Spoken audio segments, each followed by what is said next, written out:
Pajak itu dari kolonial Belanda. Kalau kita mau pajakin orang, bukan pajak kita dong, pajak orang asing. Kita beli sesuatu ke mall kena pajak, lewat jalan kena pajak, isi bahan bakar kena pajak, gaji belum dinikmatin kena pajak. Kita ini bayangin nih, semua dipajakin. Bangun rumah kena pajak, perbaikan rumah kena pajak, semua dipajakin kita. Tapi timbal balik kita apa? Jalan raya kita pun dijadiin tol, harus bayar juga. PPN semua kena pajak. Gak ada yang kena pajak. Makan juga kena pajak. Dagang semua kena pajak. Tinggal di rumah, warisan pun, balik nama pun kena pajak. Tinggal di rumah gede juga kena pajak. Padahal warisan orang tua. Jadi udah pensiun, udah kerja setengah mati, udah bayar pajak setengah mati, udah tua pensiun. Pajaknya dinaikin semua.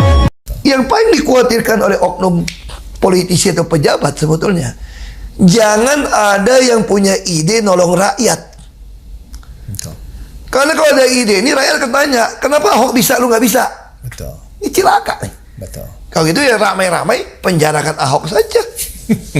Karirnya dihabisin, kira-kira gitu kan? Iya, iya. Bikin dia nggak laku, bikin orang nggak suka. Nah, itu yang terjadi di kita. Makanya gitu. dirindukan tapi juga ditakuti. Itu yang terjadi gitu. Nah, Dalam paripurna ini perkenankan kami menyoroti persoalan rencana kenaikan PPN 12%. Kementerian Keuangan berencana naikkan PPN 12% pada 1 Januari 2025. Argumentasinya karena perintah pasal 7 Undang-Undang Nomor 7 2021 tentang harmonisasi peraturan perpajakan. Dengan segala hormat, amanat pasal 7 harus dipahami secara utuh. Jangan hanya diambil pasal 7 ayat 1 yang berbunyi pada huruf B sebesar 12% mulai berlaku paling lambat tanggal 1 Januari 2025. Sesuai dengan pidato Ibu Ketua DPR tadi yang menyatakan bahwa DPR adalah mitra konstitusional pemerintah, maka keputusan PPN 12% penting menggunakan pertimbangan konstitusional keadilan sosial bagi seluruh rakyat Indonesia yang jelas merupakan komitmen Presiden Prabowo disampaikan pada pidato pelantikan 20 Oktober 2024. Dengan segala hormat, mari kita baca dan hayati pula pasal 7 ayat 3. Tarif pajak pertambahan nilai sebagaimana dimaksud pada ayat 1 dapat diubah bukan hanya paling tinggi 15%, tapi bisa juga diubah paling rendah 5%. Dalam penjelasannya, disampaikan juga bahwa keputusan naik tidaknya harus mempertimbangkan perkembangan ekonomi dan moneter serta perkembangan harga kebutuhan pokok setiap tahunnya. Pidato Ibu Ketua Umum dalam penutupan masa sidang pertama DPR RI kali ini telah mengingatkan persoalan fiskal moneter dan kehidupan masyarakat yang sedang tidak baik-baik saja. Terjadi PHK massal, dan kemudian juga deflasi selama kurang lebih 5 bulan berturut-turut yang harus diwaspadai berdampak pada krisis ekonomi serta adanya kenaikan harga kebutuhan pokok. Sementara pertimbangan untuk dana pembangunan, saya sangat berharap pembangunan infrastruktur wajib dengan skala prioritas yang memengaruhi hajat hidup orang banyak. Inovasi dan kreativitas mencari sumber anggaran negara yang tidak membebani pajak rakyat dan membahayakan keselamatan negara. Termasuk tadi juga disampaikan Ibu Ketua DPR, segera menghimpun dan mengkalkulasikan dana-dana kasus-kasus korupsi wajib dikembalikan ke kas negara. Dengan ini, dengan seluruh kerendahan hati, saya merekomendasikan di rapat paripurna ini mendukung Presiden Prabowo. Pertama, menunda atau bahkan membatalkan rencana kenaikan PPN 12% sesuai dengan amanat pasal 7 ayat 3 dan ayat 2 Undang-Undang Nomor 7 Tahun 2021. Kedua, ya terima kasih, mohon dukungannya dari semua pimpinan dan anggota dan seluruh rakyat Indonesia. Kedua, mendukung Presiden Prabowo menerapkan dengan tegas self-assessment monitoring system dalam tata kelola perpajakan. Pajak selain menjadi pendapatan utama negara, juga bisa menjadi instrumen pemberantasan korupsi sekaligus strategi dalam melunasi semua utang negara. Kemudian sistem ini juga akan melahirkan satu data pajak Indonesia agar negara mampu menguji SPT wajib pajak, akurasi pemetaan, perencanaan, penerimaan, dan pengeluaran negara secara komprehensif, termasuk pendapatan yang legal maupun ilegal. Sistem ini insya Allah akan memastikan seluruh transaksi keuangan dan non-keuangan wajib pajak wajib dilaporkan secara lengkap dan transparan. Terakhir, mohon dukungannya sekali lagi dari Ibu Ketua DPR, Wakil Ketua DPR, dan seluruh anggota DPR RI, seluruh anggota DPRD di seluruh Indonesia, mahasiswa yang ada di belakang, dan rekan-rekan media. Kita beri dukungan penuh kepada Presiden. Pasal 7 ayat 1B bahwa di 1 Januari 2025 itu PPN akan dinaikkan 12%. Apakah ini akan tidak semakin memukul daya beli masyarakat kita? Tolong ini bisa dipikirkan ulang pimpinan, sehingga PPN tidak naik. Kalau menaikkan tarif pajak di saat situasi ekonomi kurang bagus, itu pilihan yang paling akhir.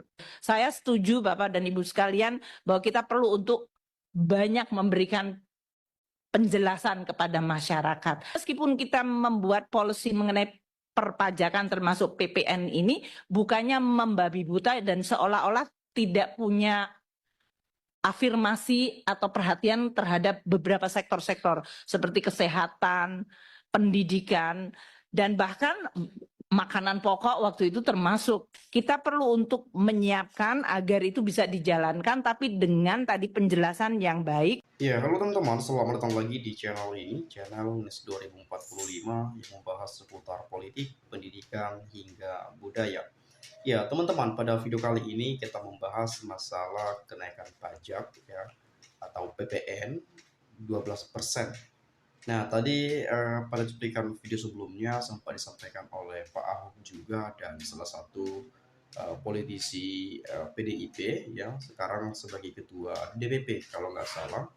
Dan kemudian tadi disampaikan di gedung DPR ya dari fraksi PDIP yang dimana menolak keras ya rencana PPN 12% yang harusnya dilaksanakan pada Januari 2025. Dan itu permintaan mungkin melihat dan mempertimbangkan kembali bagaimana pendapatan rakyat, bagaimana hal-hal yang terjadi, kebutuhan pokok yang sekian meningkat, ya pencaharian yang menurun dan lain sebagainya. Mungkin itu sudah dipertimbangkan dari segi perekonomian masyarakat Indonesia. Nah, itu saya juga setuju bagaimana DPR ini memang benar-benar sebagai perwakilan dari rakyat, ya, Dewan Perwakilan Rakyat, seperti itu. Nah, jadi ini perlu juga disampaikan nanti kepada Pak Prabowo Subianto agar tidak melanjutkan PPN 12%. Nah, tadi sempat disampaikan bahwa masyarakat Indonesia harus diperhatikan, rakyat itu harus diperdulikan ya. Jangan sampai hanya karena membayar utang negara ini teman-teman ya, salah satunya itu ya mulai mencicil juga, itu pajak dinaikkan gitu. Saya rasa ya janganlah gitu ya. Dan kemudian teman-teman memang utang negara ini sangat luar biasa sekali banyaknya ya, 8.000 triliun rupiah ya warisan utang Jokowi, dan kemudian mungkin beberapa triliun lainnya ya pasti hampir nyampe lah 12 triliun gitu, 12.000 gitu ya teman-teman ya, yang memang kita lihat secara masif Jokowi membangun infrastruktur tetapi berhutang teman-teman, berhutang. Nah, seperti pembangunan IKN dan lain-lain tapi berhutang. Dengan catatan berhutang ya, berhutang. Siapa yang nanggung? Jokowi? Tidak. Semua masyarakat Indonesia yang menanggung. Hanya karena program-program Pak Jokowi yang dimana belum tentu dinikmati seluruh masyarakat Indonesia. Tetapi ketika ada utang negara, kenapa dibebankan kepada seluruh rakyat? Ini kan gak adil gitu ya.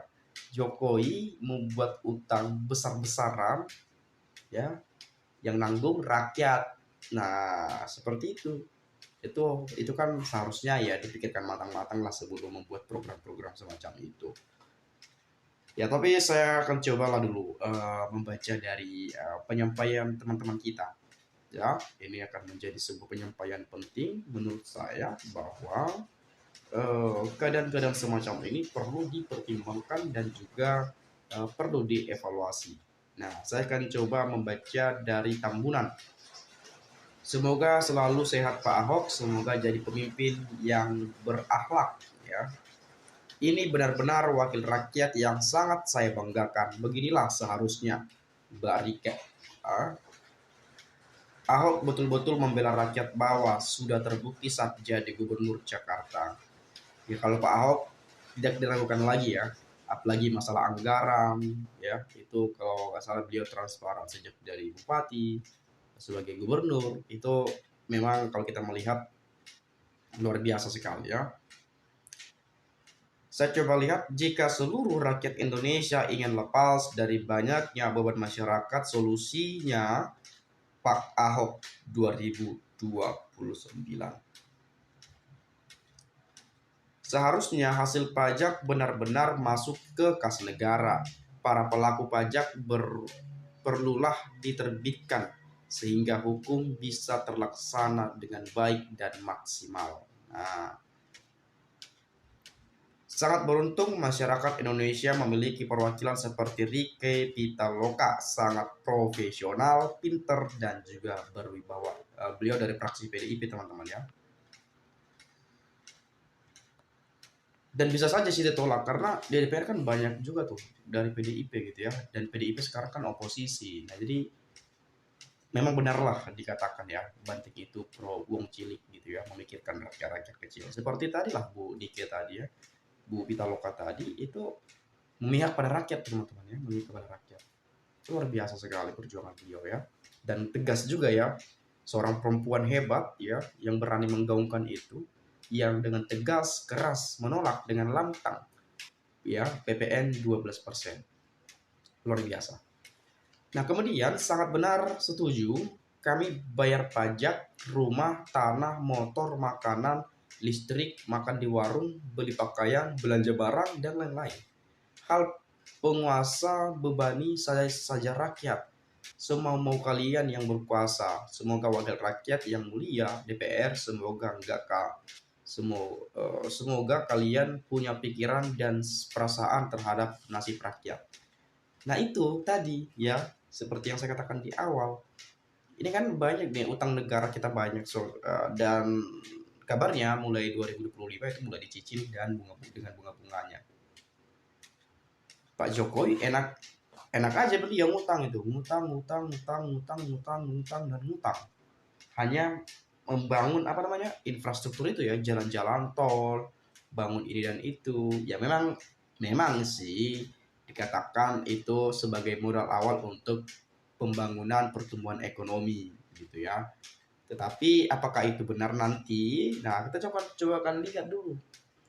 Dan juga Jokowi juga sering menyampaikan bahwa itu dari investor.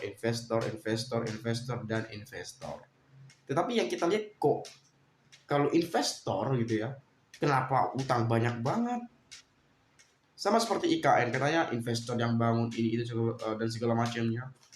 Kok makin banyak banget utang kita gitu ya?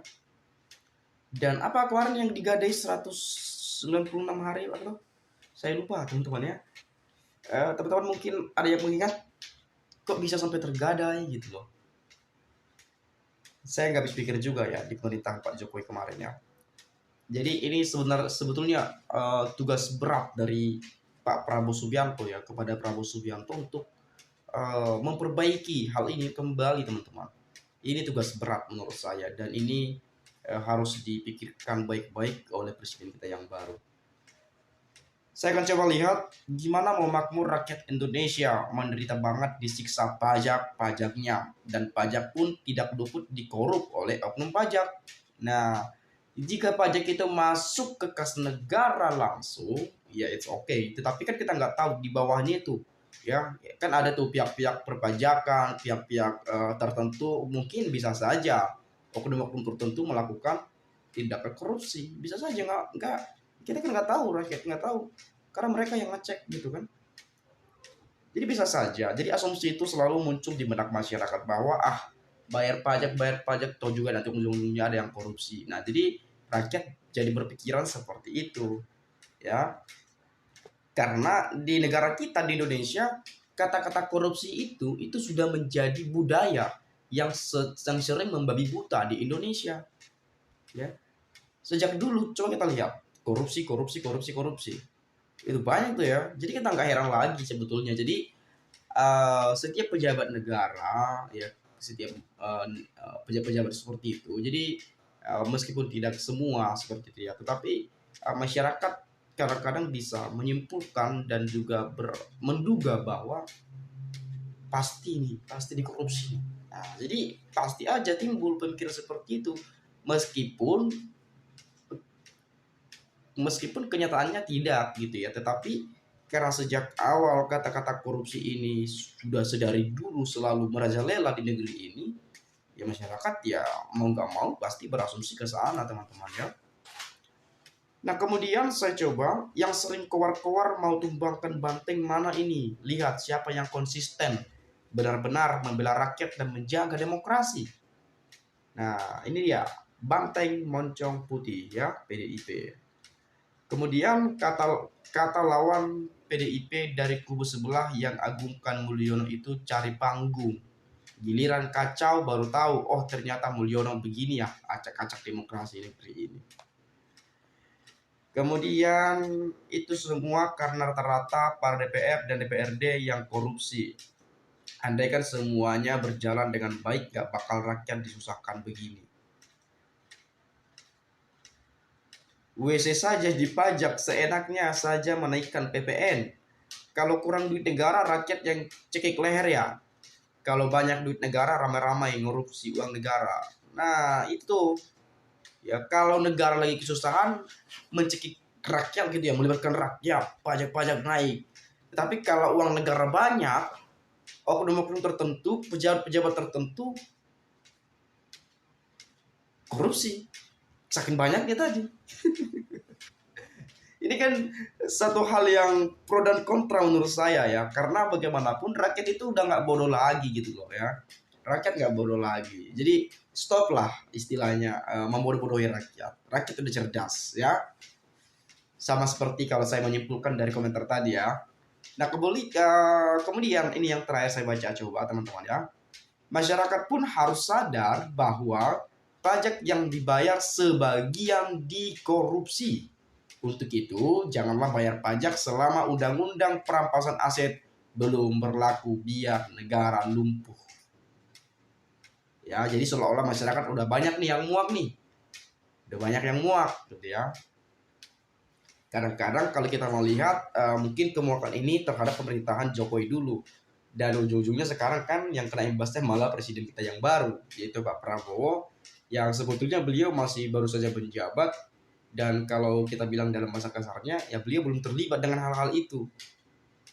Dengan pemerintahan Jokowi dulu gitu ya. Meskipun beliau sebagai Menteri Pertahanan memang, tetapi kan tidak berkuasa segalanya gitu ya, hanya untuk Kementerian Pertahanan saja. Dan sekarang hutang negara banyak, Jokowi meninggalkan hutang negara, Prabowo yang dibebani. Dan ini menjadi PR, tugas yang sangat berat sekali menurut saya. Apalagi 2025 sudah mulai mencicil utang dan bunga-bunganya ya. Seperti apa pendapat teman-teman? Nanti boleh saja silakan sampaikan di komentar pada video ini ya. Itu saja, terima kasih sekali lagi saya mengucapkan. Saya minta maaf kalau ada ucapan yang salah dan kata-kata yang tidak menyenangkan. Ya, sekali lagi saya mengucapkan salam inspirasi, salam NKRI, harga mati.